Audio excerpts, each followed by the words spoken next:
At a Senate Judiciary confirmation hearing, Andrew Davis, nominated for U.S. District Judge in the Western District of Texas, faced questions from Senator Kennedy on the Second Amendment, including whether guns purchased overseas can be legally owned.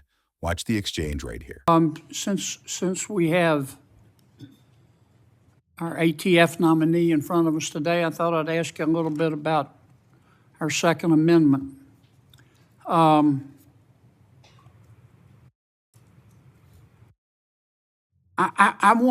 want to buy a bazooka, and I found a good deal on one in Europe. Can I buy it and own it and use it here in America?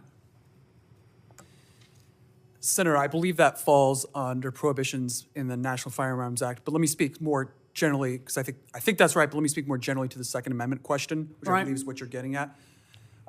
There is a fundamental right enshrined in the Second Amendment to keep and bear arms. Right. And the Supreme Court has said in Heller, written by Justice Scalia, that that is a personal right. It's not a right that is tied to being in a militia.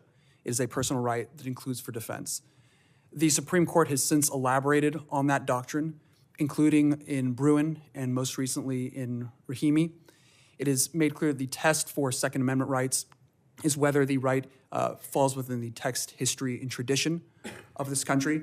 And so I would need to look specifically at whether a bazooka or a weapon analogous to it would fall under the protection of the Second Amendment using that test, if I were so lucky as to be confirmed. Well, under Heller and Bruin, do I have unfettered discretion to own any kind of firearm that I want to?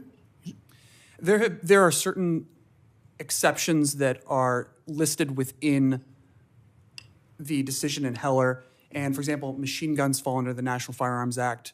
So there are certain exceptions to what arms can be owned. But again, I would go back to the text, history, and tradition test if a case were to come before me as a judge that was asking that question.